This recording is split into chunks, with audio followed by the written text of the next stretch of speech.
Hello student, you are most welcome on Maths Crackle. This is Ankit.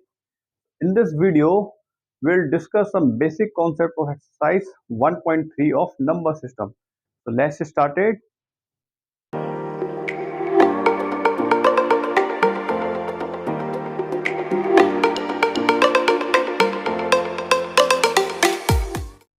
The very first concept is law of exponent for real numbers. तो देखो real numbers के ऊपर जो exponents आ जाती है यानी कि कुछ पावर्स आ जाती है उनको कैसे सॉल्व करना चाहिए वो देखते हैं हम। देखो कहीं पर अगर लिखा हुआ है a की पावर m, देन इस डॉट का मतलब होता है मल्टीप्लीकेशन, ठीक है, और a की पावर n।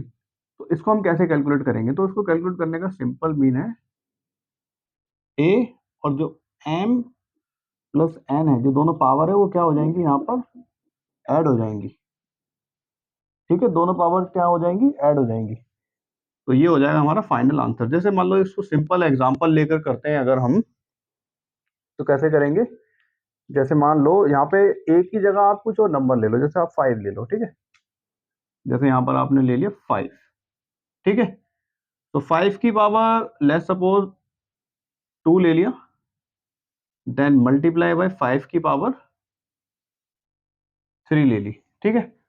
अब आप इसको फर्दर सॉल्व करोगे तो क्या करोगे, 5 एक बार लिखोगे, दोनों पावर जो है वो ऐड हो जाएगी। तो 2 प्लस 3 यानी कि 5 की पावर 5 हो जाएगा इसका आंसर, ठीक है। 5 की पावर 5 इसका आंसर हो जाएगा। फर्दर आप इसको सॉल्व कर सकते हो आगे। और अगर कोई टर्म ऐसे लिखी हो लाइक a की पावर m, देन ब्रैकेट और उसकी पावर क्या है n, तब ऐसे में क्या होगा, पावर का क्या हो जाएगा, मल्टीप्लीकेशन हो जाएगा पावर का, m n n हो जाएगी पावर। जैसे अगर सिंपल एग्जांपल लेकर करते हैं, तो जैसे मान लो a को आप ले लो 5, तो ये ले लिया आपने 5 की पावर है m, यानी कि m को आप ले लो 2 और n को ले लो 3। तो यहाँ पर क्या हो जाएगा, पावर का मल्टीप्लीकेशन हो जाएगा। तो 2 3 6, तो 5 की पावर यहाँ पर हो जाएगा 6। देखो यहाँ पर क्या थी, जो बेस थे, एक्सपोनेंट जो है वो m है, m क्या है एक्सपोनेंट, n क्या है एक्सपोनेंट। जो पावर होती है उनको हम एक्सपोनेंट्स कहते हैं ना, एक्सपोनेंशियल पावर। और जिनके ऊपर पावर होती है उनको हम बोलते हैं बेस। यहाँ पर देखो बेस जो है दोनों सेम थे, दोनों सेम थे, लेकिन दो अलग अलग बेस थे, ठीक है। बेस की जो वैल्यू थी वो दोनों सेम थी, जैसे a एंड a, 5 एंड 5, लेकिन दोनों अलग अलग लिखे हुए थे। तो इसलिए यहाँ पर क्या हुआ है, पावर का एडिशन हो गया, यानी कि 2 प्लस 3 5 हो गई। लेकिन यहाँ पर देखो बेस सिंगल ही है, एक ही बेस है, और उसकी पावर m भी है, फिर उसकी पावर n भी है, ठीक है। तो ऐसे में क्या होता है, पावर का मल्टीप्लीकेशन हो जाता है, यानी कि पावर जो आ जाती है 2 3 6, ठीक है। तो वहां पर 5 आ रही है, यहाँ पे 6 आ रही है, तो थोड़ी सी वैल्यू जो है यहाँ पे चेंज हो जाती है अगर कोई टर्म्स इस तरह से लिखी हो, ठीक है। नेक्स्ट वाला रूल है, ये देखते हैं ये क्या कहता है। देखो अगर कोई पावर दोनों की m और n है और डिवीजन हो रहा है, जैसे यहाँ पर क्या हो रहा था, दोनों का मल्टीप्लीकेशन हो रहा था, दोनों बेस थे हमारे, दोनों बेस में एक m थी पावर, एक n थी। तो अगर ऐसे में कोई पावर लिखी हो तो उसमें क्या होगा, हम इन दोनों a को एक ही बार लिख सकते हैं विदाउट फ्रैक्शन। और जो ऊपर वाली की जो पावर है, जो न्यूमरेटर की पावर है, उसमें से हमेशा डिनोमिनेटर की पावर माइनस हो जाती है, ठीक है।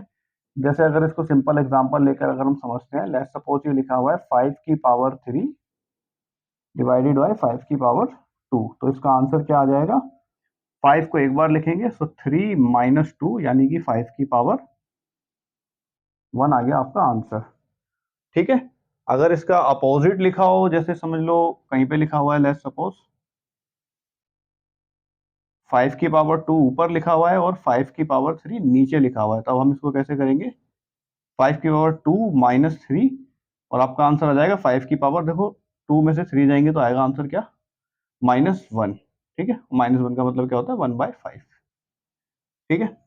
तो हमेशा न्यूमरेटर की जो पावर है उसमें से डिनोमिनेटर की पावर को माइनस करते हैं। अगर डिनोमिनेटर की पावर ज्यादा है न्यूमरेटर से, तो आंसर हमारा नेगेटिव में आ जाता है, ठीक है। तो याद रखना, बहुत सारे बच्चे सोचते हैं कि नीचे 3 लिखा हुआ है तो 3 में से 2 को माइनस कर दो और आंसर आ जाएगा 5 की पावर 1। वो गलत हो जाता है। आपको देखना है कि पावर किसकी बड़ी है किसकी छोटी है। अब नेक्स्ट वाला देखते हैं। अगर देखो दोनों टर्म्स अलग अलग है, लेकिन यहाँ पे पावर इस बार सेम है। अभी तक क्या था, हमारा जो बेस था वो सेम था, लेकिन पावर अलग अलग थी। But over there what is happening, the power is same but the base are distant. तो अगर दोनों बेस हमारे अलग अलग है, तो हम क्या लिख के कर सकते हैं, ए और बी को मल्टीप्लाई करके लिख सकते हैं, और इनका जो भी प्रोडक्ट आएगा उसकी पावर हम सिंगल एक m लगा सकते हैं। ठीक है, जैसे मान लो a हमारा है 3, उसकी पावर है लेट्स सपोज 2, 3 की पावर 2, एंड b है 5, 5 की पावर भी 2 है। तो उसको हम कैसे लिख सकते हैं, 3 5 सा 15 एंड 15 की पावर 2, यानी कि इसका मतलब हो जाएगा 225। ठीक है, आप वैसे भी सॉल्व करोगे तब भी आंसर 225 ही आ जाएगा। ठीक है, जैसे कि 3 की पावर 2 होता है 9, 5 की पावर 2 होता है 25, और 25 9 सा इज 225। तो इसलिए करने का एक ही तरीका है, आप ऐसे भी कर सकते हो उसको। ठीक है, इन्हीं सब लॉस के ऊपर बेस्ड एग्जांपल नंबर 20 देखते हैं। एग्जांपल नंबर 20 में क्या बोला गया, सिंप्लीफाई देम।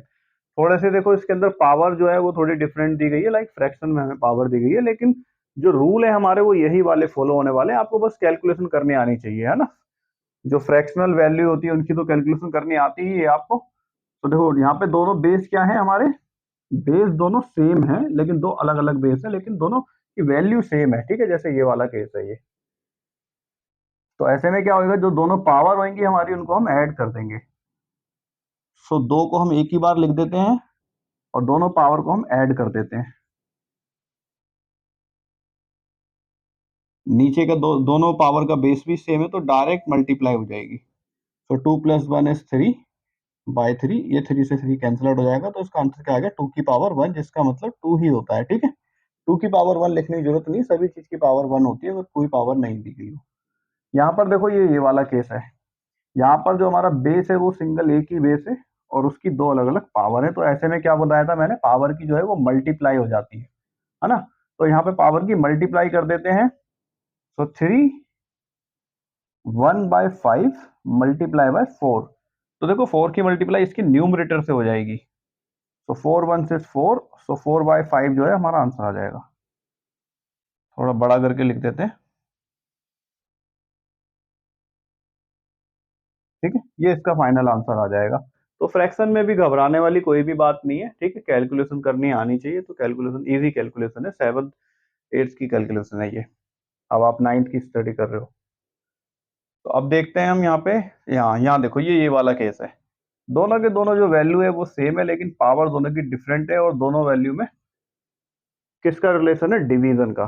तो हम क्या करेंगे, 7 को एक ही बार लिख देंगे और यहाँ पे पावर की क्या कर देंगे, माइनस कर देंगे। तो 1/5 माइनस 1/3, दोनों की माइनस करेंगे तो दोनों का एलसीएम आएगा 15। 3 - 5, तो यहाँ तक आंसर आ गया। ये 7 की पावर ये चल रहा है, फिर 7, इसमें से ये जाएंगे -2/15। तो यहाँ पे आंसर क्या आ गया, 7 की पावर -2/15। ये आ गया हमारा इसका आंसर।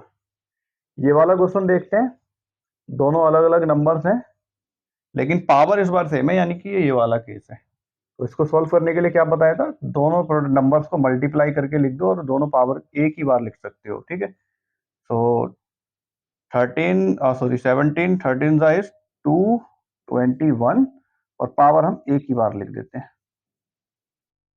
तो ये हो जाएगा इसका आंसर। ठीक है, तो सो स्टूडेंट ये था एक्सरसाइज 1.5 का बेसिक कॉन्सेप्ट। बहुत ही छोटा सा इंट्रोडक्शन था, लेकिन बहुत ही इंपॉर्टेंट कैलकुलेशन बताई गई थी इसके अंदर, like how to perform the calculation based on exponential power. So in the next video, we'll do the solution of this exercise. So see you in the next video. Thanks for watching.